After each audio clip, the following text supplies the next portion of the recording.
देश के रक्षा मंत्री द्वारा दिए गए ट्विटर पर बयान का मतलब है कि चीन से बातचीत के द्वारा हल निकलने की कोई गारंटी नहीं है। क्या चीनी कब्जे को स्वीकार करते हुए मोदी सरकार ने ये मान लिया है कि वो अब इसका कोई हल नहीं निकाल सकते?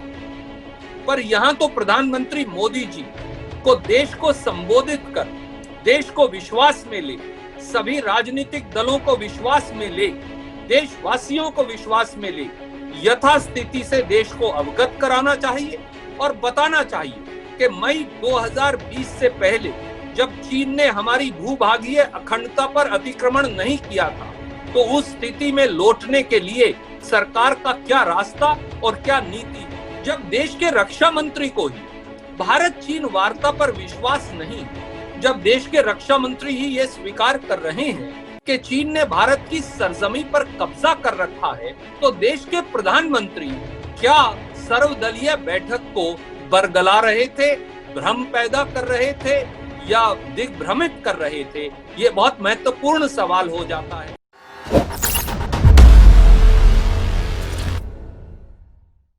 हम एक बहुत महत्वपूर्ण विषय लेकर आपके बीच में उपस्थित हुए हैं। भारत की सरजमी पर चीनी कब्जे का दुस्साहस लगातार बना है। चीन डेप्सांग प्लेन्स तथा पेंगोंग सो लेक इलाके में न केवल जबरन कब्जा बनाए है, बल्कि चीन के अतिरिक्त सैन्य निर्माण से साफ तौर पर खतरे का आभास है। भारत की सरजमी पर चीनी कब्जा नाकाबिले बर्दाश्त व नामंजूर है। भारत की राष्ट्रीय सुरक्षा व भूभागीय अखंडता पर कोई समझौता स्वीकार नहीं हो सकता। कांग्रेस पार्टी व देशवासियों ने सेना व सरकार के साथ संपूर्ण समर्थन व्यक्त करते हुए यह बात अनेकों बार दोहराई भी है। खेद की बात यह है कि मोदी सरकार व प्रधानमंत्री चीनी दुस्साहस और कब्जे को लेकर केवल मीडिया के माध्यम से भ्रम का जाल पैदा करने में लगे हैं, न कि निर्णायक तौर से पूर्वतया यथास्थिति यानी स्टेटस को एंटी बनाए रखने का दृढ़ निर्णय लेने के। मोदी सरकार द्वारा फैलाया गया भ्रम जाल न देश सेवा हो सकता और न ही राष्ट्रभक्ति। चीनी घुसपैठ के बारे भ्रम जाल की इस स्थिति के स्पष्ट तथ्य इस प्रकार हैं, जो मोदी सरकार के विपरीतार्थक बयानों की झूठ को जग जाहिर करते हैं। पहला, 19 जून 2020 को प्रधानमंत्री श्री नरेंद्र मोदी जी ने सर्वदलीय बैठक में कहा कि एंड आई कोट, न तो हमारी सीमा में कोई घुसा है, न कोई घुसा हुआ है, न ही हमारी पोस्ट किसी दूसरे के कब्जे में है। फिर 26 जून 2020 की शाम को ही चीन में भारत के राजदूत ने भारत की एक न्यूज एजेंसी को बयान देते हुए कहा कि चीन अपनी जिम्मेदारी समझ लाइन ऑफ एक्चुअल कंट्रोल में चीन की तरफ अपनी सीमा में पीछे हट जाए। इसके बाद 17 जून 2020 को विदेश मंत्री डॉक्टर एस जयशंकर ने लिखित तौर से स्वीकार किया कि चीन ने गलवान घाटी में लाइन ऑफ एक्चुअल कंट्रोल के पार भारतीय क्षेत्र में कब्जा कर रखा है। 20 जून व 25 जून 2020 को विदेश मंत्रालय ने दो अलग अलग लिखित बयानों में यह स्वीकार किया कि चीन ने मई और जून 2020 में भारतीय सीमा में घुसपैठ की है।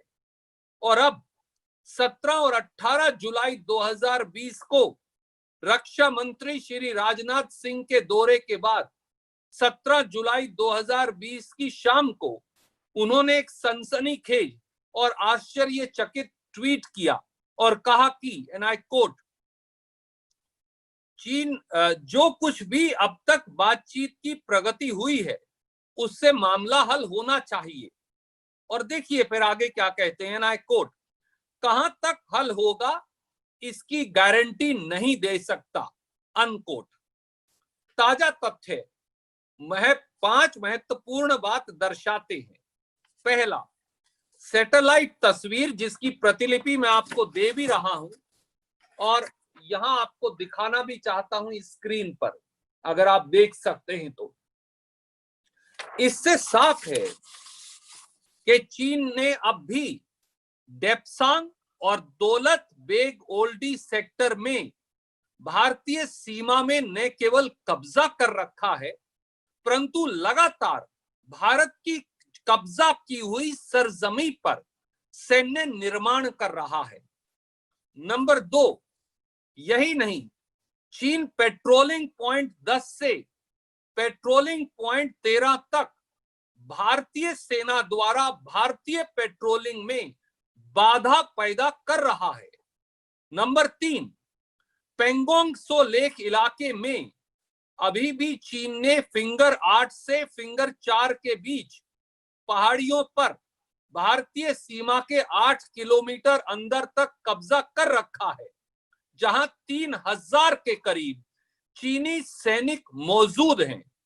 इसके विपरीत भारत ने फिंगर 4 पर स्थित आईटीबीपी के एडमिनिस्ट्रेटिव बेस से पीछे मोदी सरकार ने भारतीय सेना को हटाकर फिंगर 2 और फिंगर 3 के बीच ले गई है।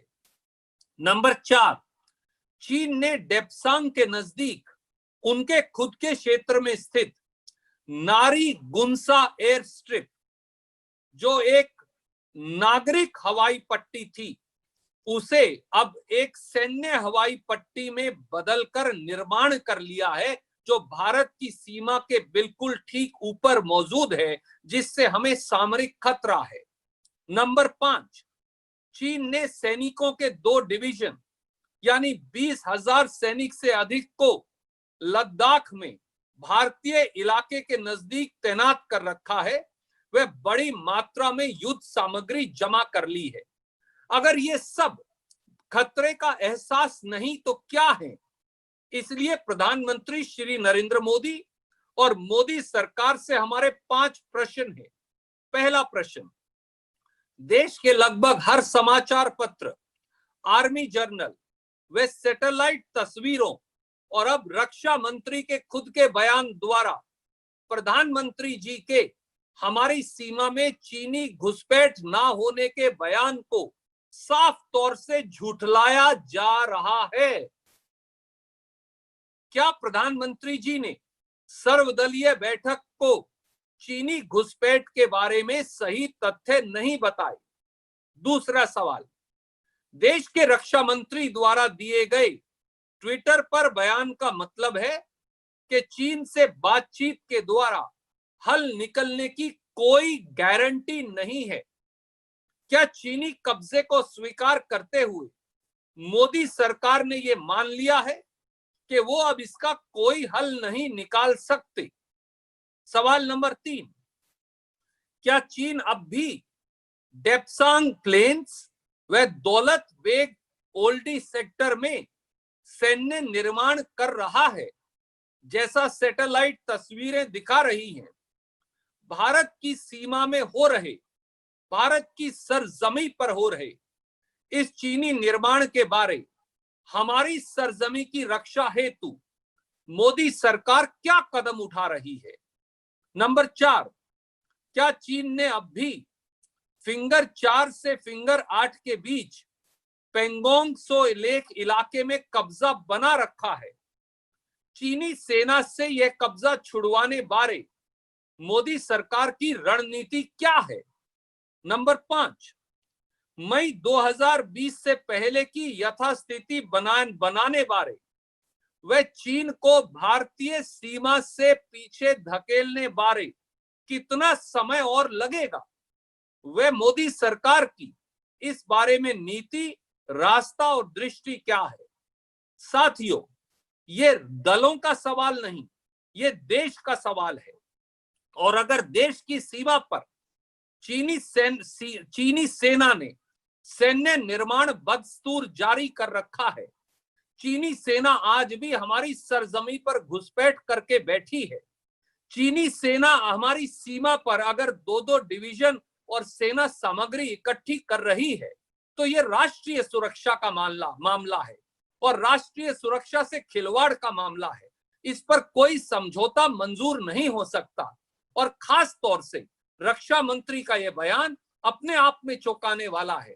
अब समय आ गया है कि प्रधानमंत्री नरेंद्र मोदी जी राष्ट्र हित में, राष्ट्र सेवा में और राजधर्म की अनुपालना करते हुए सामने आकर जवाब दें। भारत की शक्ति को कोई दुश्मन कम आंक ले तो फिर वो दुश्मन के दांत खट्टे होने निश्चित हैं। पर सवाल ये है कि जब देश के रक्षा मंत्री खुद ही 2 दिवसीय दौरे के बाद ये कहें कि चीन भारत वार्ता से हल निकलने की कोई गारंटी नहीं और चीन भारत की सरजमी पर कब्जा करे बैठा हो और भारत की सरजमी पर सैन्य निर्माण कर रहा हो, तो मोदी जी को राजधर्म याद दिलाना हमारा कर्तव्य है। याद करिए, अटल बिहारी वाजपेयी जी के एक पत्र पर संसद सत्र बुलाकर प्रधानमंत्री पंडित जवाहरलाल नेहरू जी ने 1962 पर चर्चा की थी। पर यहां तो प्रधानमंत्री मोदी जी को देश को संबोधित कर, देश को विश्वास में ले, सभी राजनीतिक दलों को विश्वास में ले, देशवासियों को विश्वास में ले, यथास्थिति से देश को अवगत कराना चाहिए और बताना चाहिए कि मई 2020 से पहले जब चीन ने हमारी भूभागीय अखंडता पर अतिक्रमण नहीं किया था, तो उस स्थिति में लौटने के लिए सरकार का क्या रास्ता और क्या नीति है। भारत मां पर किसी का कब्जा किसी भारतवासी को स्वीकार हो ही नहीं सकता। रक्षा मंत्री का ट्वीट और बयान कम से कम ये दर्शाता है कि देश के रक्षा मंत्री माननीय राजनाथ सिंह जी को भारत चीन की वार्ता की सफलता का कोई विश्वास नहीं। इसीलिए उन्होंने वो शब्द कहे और मैं एक बार फिर आपके संज्ञान में लाऊंगा। उन्होंने कहा, कहां तक हल होगा इसकी गारंटी नहीं दे सकता। जब देश के रक्षा मंत्री को ही भारत चीन वार्ता पर विश्वास नहीं, जब देश के रक्षा मंत्री ही ये स्वीकार कर रहे हैं कि चीन ने भारत की सरजमी पर कब्जा कर रखा है, तो देश के प्रधानमंत्री क्या सर्वदलीय बैठक को बरगला रहे थे, भ्रम पैदा कर रहे थे या दिग्भ्रमित कर रहे थे? ये बहुत महत्वपूर्ण सवाल हो जाता है कपूर साहब। और ये सवाल भी महत्वपूर्ण है कि अब सरकार का अगला रास्ता क्या है, जब देश के रक्षा मंत्री ही भारत चीन वार्ता से हर उम्मीद छोड़ चुके हैं। अगर आपको हमारे वीडियोस पसंद आए तो प्लीज लाइक करें, सब्सक्राइब करें और शेयर करें।